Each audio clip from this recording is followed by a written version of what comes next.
প্রত্যেকটা জায়গার সাথে আওয়ামী অরাজকতা জড়িত। আওয়ামী লীগের নেতাকর্মীরা কোটি কোটি টাকা খরচ করছে সরকারকে বিব্রত করবার জন্য।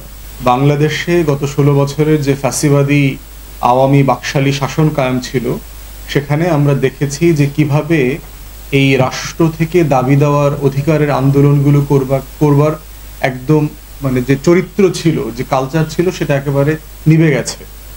তো সেখান থেকে বটেই যে জুলাই আগস্টে যে গণ অভ্যুত্থান হয়ে গেছে, সেখান থেকে এই যে নতুন আকাঙ্ক্ষা প্রকাশ করবার, বুক খুলে মুখ খুলে মানে কষ্টগুলোকে ভেন্টিলেট করবার, দাবিগুলো কথা বলবার, অধিকারের দাবি আদায় করবার যে আকাঙ্ক্ষা তৈরি হয়েছে, এটা বটেই একটা ভালো জিনিস এবং এইটা নাগরিক সমাজকে চালিয়ে যেতে হবে। যারা দাবি দেওয়া করছেন তাদেরকে একটা জিনিস মাথায় রাখতে হবে যে রাষ্ট্রের একটা দাবি কতক্ষণ, কতদিন অথবা কত ঘন্টার মধ্যে মেনে নেওয়া সম্ভব, সেই জায়গাটা যেন আমরা ভুলে না যাই। এই জন্য এই দুইটা জিনিসের মাঝে একটা ভারসাম্য দরকার।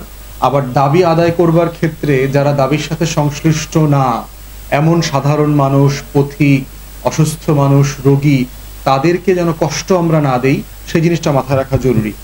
রবিবার রাত থেকে আমরা দেখতে পাচ্ছি যে অহিংস গণ অভ্যুত্থান বাংলাদেশ নামে একটা ভুইফোর সংগঠন অথবা একটা প্ল্যাটফর্ম, তারা লিফলেট দিয়েছে যে সারা ঢাকার আর আশেপাশে এবং গরিব মানুষগুলোকে যে ঢাকাতে শাহবাগে যদি আজকে আসা হয় 25 তারিখে, তারা রাষ্ট্রের কাছে দাবি তুলবে যে 50,000, 1 লাখ টাকা থেকে শুরু করে 1 কোটি টাকা পর্যন্ত তাদেরকে যেন ঋণ দেওয়া হয় বিনা সুদে, যেই টাকা তারা আস্তে আস্তে শোধ করবেন।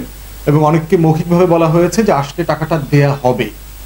এবং আমরা দেখলাম যে সাংবাদিকরা সোফার যেটা বলেছে যে ঢাকা শহরের বস্তিতে থাকেন নিম্নবিত্তের অনেক সাধারণ মানুষরা বাসে করে, আপনার ছোট মাইক্রোবাসে করে শাহবাগে জড়ো হয়েছেন।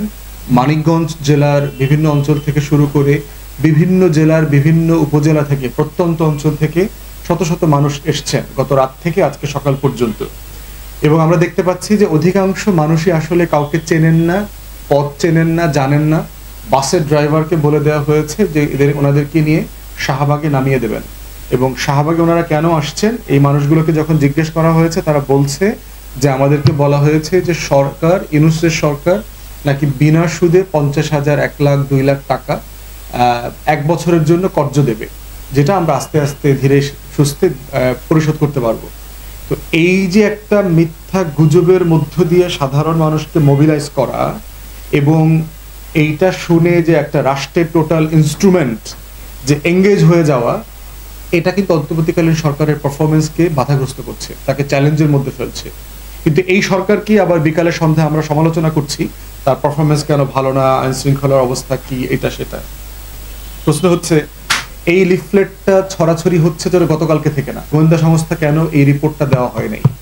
আমি সরকারের কাছে দাবি করছি অন্তর্বর্তীকালীন সরকার গোয়েন্দা সংস্থার প্রত্যেককে ডেকে সিরিয়াসলি জিজ্ঞেস করা দরকার। যে সকল বাস মানিকগঞ্জ থেকে এসছে, মানিকগঞ্জের সাধারণ মানুষকে ভুল বুঝায় লিফলেট দিয়ে নিয়ে আসা হয়েছে, মানিকগঞ্জের লোকাল গোয়েন্দা ইউনিট কোথায়, তার ফেলিওর কোথায়, তাদেরকে জিজ্ঞাসাবাদ করা দরকার। তারা আওয়ামী লীগের হয়ে টাকা দিয়ে এটা কাজটা করছে কিনা। আমরা বিভিন্ন জায়গায় গোয়েন্দা সূত্রে জানতে পারছি যে প্রত্যেকটা জায়গার সাথে আওয়ামী অরাজকতা জড়িত। আওয়ামী লীগের নেতাকর্মীরা কোটি কোটি টাকা খরচ করছে সরকারকে বিব্রত করবার জন্য। এমনও দু এক জায়গা থেকে খবর পাচ্ছি যারা দ্রুত নির্বাচন চাচ্ছেন, তারাও এই অরাজকতার পক্ষে কাজ করছেন, যেন সরকার অরাজক হয়ে গেলে বিব্রত হবে এবং রাষ্ট্র চালাতে পারবে না, দ্রুত নির্বাচন দিয়ে চলে যাবে। অতএব এই বাস্তবতায় যে দেশ ক্ষতিগ্রস্ত হচ্ছে, রাষ্ট্র ক্ষতিগ্রস্ত হচ্ছে এবং অন্তর্বর্তীকালীন সরকার যে জনগণকে সেবা দেবার কথা, সংস্কার করবার কথা, সেগুলো ক্ষতিগ্রস্ত হচ্ছে, সেগুলো কিন্তু মনে রাখা হচ্ছে না।